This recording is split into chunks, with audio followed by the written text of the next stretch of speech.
Iya Pak. Sama istri? Iya. Sudah berapa lama? Kurang lebih 2 tahun Pak. 2 tahun? Iya. Sudah 2 tahun, per bulan rata-rata penghasilan berapa itu? Mungkin ada sekitar 10 sampai 15 juta Pak. 10 sampai 15 juta, iya Pak. Yang pasti kan, pasti Pak. Jadi pengakuannya per bulan sekitar 10 sampai 15 juta. Pengakuan awal 3 bulan dan sekarang mengaku sudah 2 tahun. Nah, mungkin bisa lebih lagi, nanti akan kita dalami lagi. Terus barang-barang dapat dari mana tuh? Dapat dari orang atasan Pak. Atasanmu? Nah, Oh. dia teman, bukan Pak, orang teman, kenal dari Kapital. Orang Medan. Iya. Terus kenapa kamu melibatkan istrimu?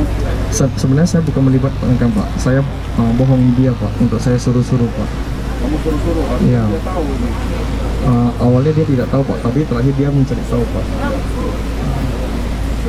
Kamu tahu nggak suamimu kerjanya apa? Pertamanya nggak tahu, Tapi sekarang tahu. sekarang udah tahu. Pendapatan 10 sampai 15 juta per bulan. Udah itu kota-kota itu berminatnya kan? Kota-kota itu. Ya. Jadi kopi itu dijual di mana? Hanya jual ke pasien aja Pak, bukan dijual ke kafe-kafe Pak. Ke pasien pesan-pesan saja. Iya Pak. Kemudian yang bersangkutan pakai modus baru juga, menjual ekstasinya digerus kemudian dimasukkan dalam gelatin atau kapsul. Betul dia? Yang terhormat KPNP Sumut, Brigjen Pol Toga, yang kami hormati Bapak Wali Kota Medan, yang kami hormati Bapak Wakil Wali Kota Medan, yang kami hormati di narkoba yang mewakili, yang kami hormati Kajari atau yang mewakili, rekan-rekan dari lapor serta rekan-rekan media sekalian yang berbahagia. Pada kesempatan siang hari ini kami akan melaksanakan konferensi pers terkait tindak pidana narkotika dan psikotropika yang terjadi minggu-minggu terakhir ini di Kota Medan. Kemudian nanti kita lanjutkan kita pelaksanaan pemusnahan barang bukti. Jadi rekan-rekan sekalian, yang pertama kita akan menyampaikan terkait dengan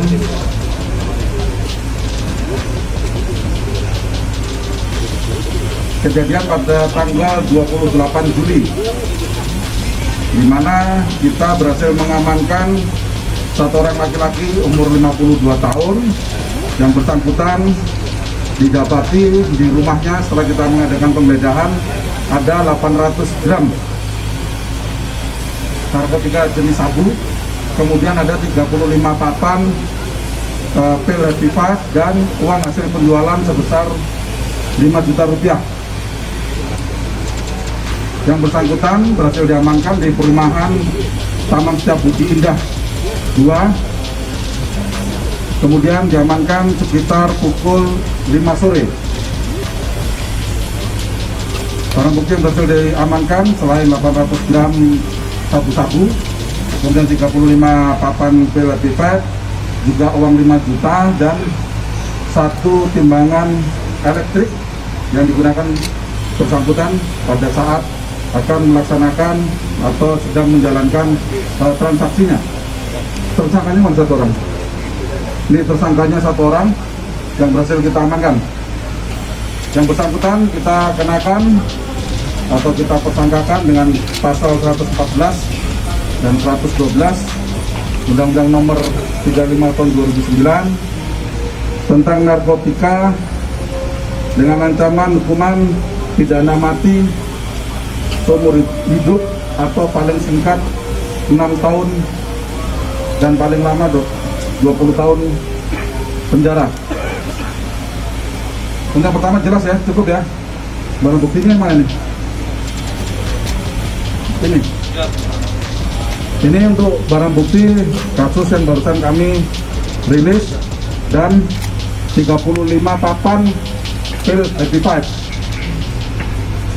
Lanjut yang kedua, yaitu penindakan pada tanggal 1 September dengan 2 tersangka, AMS 35 tahun dan MAN 41 tahun, di mana kita berhasil mengamankan ada yang pertama 5 kotak heroin. Jadi ini baru atau dari beberapa tahun terakhir kita berhasil mengamankan 5 kotak heroin. Kemudian dari hasil pengembangan itu kita amankan lagi ada sekitar 3 kotak heroin, di mana satu kotak rata-rata dengan berat bersih 0,850 gram, atau total dari 8 kotak heroin itu 3,1 kilo. 3,1 kilo. Kemudian yang berhasil diamankan selain tadi 8 kotak heroin, kemudian ada 1 unit sepeda motor Vario dan 2 sepeda motor Vario dan 2 unit handphone. Menurut yang bersangkutan atau keterangan dari yang bersangkutan bahwa barang tersebut didapat dari Malaysia melalui Aceh. Jadi pengiriman dari Malaysia kemudian melewati Aceh, dan pada saat mau transaksi di Jalan Cemara mau kita tangkap, ternyata yang bersangkutan 2 orang berhasil kabur dan mereka pindah tempat di salah satu SPBU. Berhasil pelacakan dan penyelidikan yang dilakukan oleh rekan-rekan Satnarkoba Polrestabes Medan akhirnya berhasil diamankan di SPBU tersebut pada saat mereka akan melaksanakan transaksi. Yang kedua cukup ya. Kasus yang ketiga atau terakhir ini suami istri yang membuat atau memproduksi narkotika dan psikotropika. Jadi suami istri ini yang bersangkutan membeli ekstasi yang menurut pengakuannya tidak laku di tempat-tempat hiburan, dan ada salah satu pemasok yang biasa mengantar ke rumahnya, kemudian dikemas dicampur dengan kopi kemasan saset dan dijual. Dan ini yang paling laku, dibuat kemasan saset kopi kemudian dijual di kafe-kafe, kemudian di tempat-tempat hiburan. Jadi ekstasi dicampur dengan yang masih berisi mana, yang panjang-panjang itu kan ada yang kopi. Jadi ini mereka membuat kopi kemudian dicampur dengan ekstasi yang sudah di blender, kemudian sama mereka dipres lagi. Jadi ini suami istri bersamaan, yang laki maupun yang perempuan. Yang perempuan dia perannya membantu mengepak atau mempres produksi ini, termasuk yang perempuan ini juga istrinya ini yang mengantarkan barang transaksi di tempat-tempat lain. Kalau yang laki ini selain produksi di rumahnya, dia langsung mengantarkan ke tempat-tempat hiburan maupun ke rumah-rumah untuk customer yang memesan. Selain ekstasi ada cairan ketamin. Ini ada beberapa juga dijual oleh bersangkutan, dan juga membuat kemasan-kemasan lintingan ganja yang dibuat paket-paket. Ini suami istri ini yang membuat. Mana suami istrinya? Itu.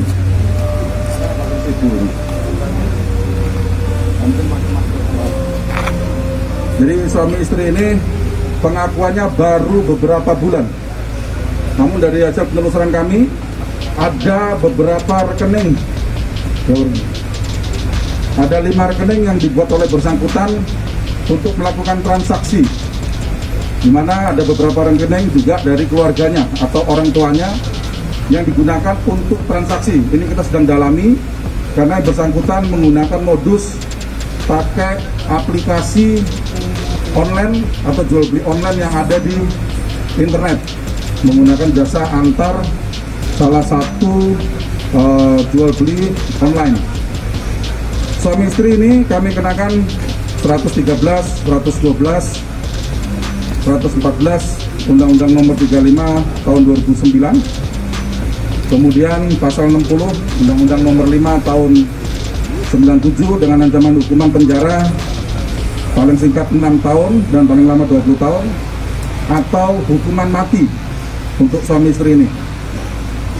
Barang bukti yang berhasil kami amankan ada banyak di sini, mulai dari bungkus plastik narkotika jenis sabu, kemudian ada 214 butir narkotika sebutan pil ekstasi dengan rincian ada beberapa merek-merek tertentu, kemudian 4 bungkus sachet kopi campur yang belum sempat dijual oleh yang bersangkutan, kemudian 1 serbuk pil ekstasi yang sudah digerus atau sudah di blender yang akan rencana dicampur dengan makanan-makanan, kemudian 1 bungkus serbuk daun ganja yang belum sempat dibuat paket-paket, dan 1.205 butir pil Happy Five, kemudian 168 butir pil merek Alprazolam,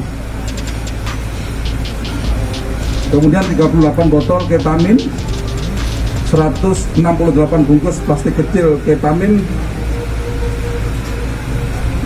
dan sisanya adalah peralatan-peralatan yang digunakan oleh yang bersangkutan. Jadi penangkapan ini kami dapatkan informasi dari masyarakat bahwa yang bersangkutan atau suami istri ini dicurigai masyarakat sering melakukan transaksi narkoba dan juga memproduksi narkoba di rumahnya. Setelah rekan-rekan dari Sat Narkoba Polrestabes Medan melakukan penyelidikan, kemudian dapat informasi, kemudian kita melakukan penindakan. Ternyata betul yang bersangkutan sedang di dalam rumah, dan di rumahnya ada 1 meja khusus. Di situ tempat memproduksi barang-barang ini semua, dan semuanya sangat rapi. Di jalan apa, Pak? Cukup ya? Jalan apa rumah tersangka ini, Pak? Di wilayah Medan Barat. Inisial pas istrinya, Pak? Yang laki atas nama J, 30 tahun. Kemudian istrinya MC, umur 25 tahun. Pak Kopres, satu lagi Pak Kopres, bubuk kopi yang sudah dikemas ini merek apa ya, Pak? Bertanggung jawab masyarakat. Ada beberapa merek, nanti rekan-rekan bisa lihat langsung. Saya tidak bisa sebutkan mereknya. Cukup ya? Setelah ini kita lanjutkan pemusnahan barang bukti.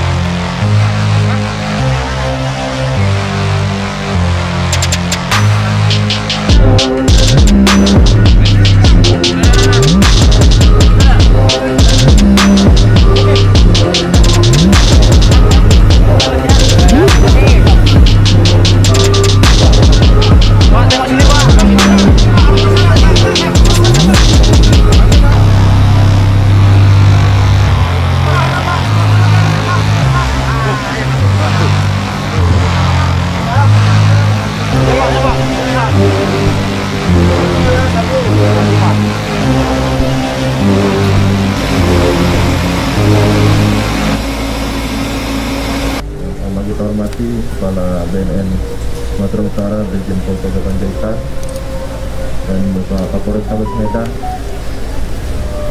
Bapak Joko, yang pada pagi menjelang siang hari ini atas kerja keras beliau dan seluruh tim di Polres Tabes Medan, ini barang-barang yang di atas meja yang gagal diedarkan. Ini berarti sudah menyelamatkan beberapa jiwa masyarakat Kota Medan, karena ini penangkapannya di wilayah Kota Medan. Tentunya kami selaku pemerintah Kota Medan mengucapkan terima kasih yang sebesar-besarnya. Ini menyelamatkan masyarakat kami, menyelamatkan jiwa, menyelamatkan masa depan anak-anak muda kami yang harusnya bisa berprestasi, yang harusnya bisa kehidupannya berjalan dengan baik tanpa adanya penyalahgunaan narkoba. Dan pada pagi menjelang siang hari ini adalah barang-barang yang harusnya diedarkan, bisa diedarkan oleh penyalahgunanya. Ini sudah ditangkap dan kami berterima kasih. Dan saya menginginkan juga sebagai pemerintah Kota Medan, bagi para pengguna yang disampaikan oleh Kepala BNN Sumatera Utara, penggunanya adalah korban, mereka bisa dibina, bisa direhab. Memang kedepannya peran pemerintah ini sangat diperlukan untuk bisa merehab para korban penyalahgunaan narkoba. Ini akan terus kita upayakan dengan sebaik-baiknya bagaimana rehab yang ada hari ini yang lebih banyak rehab milik swasta, ini bisa kita bentuk rehab yang free, yang gratis, dan juga Medan ini juga belum punya BNN. Mudah-mudahan kedepannya dengan segala syaratnya kita akan upayakan BNN di tingkat kota Medan bisa terbentuk. Dan yang berikutnya, apa yang dihasilkan pada meja kita di depan kita ini tentunya bukan lagi sebagai korban penyalahgunaan, namun ini sebagai pengedar. Yang kami sampaikan, inilah yang merusak masyarakat Kota Medan. Tentunya kami berharap hukuman yang diberikan, karena ini menyangkut masa depan masyarakat, masa depan generasi bangsa, penerus bangsa kita, ini hukuman yang sebesar-besarnya dan seberat-beratnya yang kami harapkan bisa diberikan oleh para pengedar narkoba yang ada di wilayah Kota Medan pada pagi menjelang siang hari ini. Mungkin ini bisa saya sampaikan. Terima kasih. Assalamualaikum warahmatullahi wabarakatuh.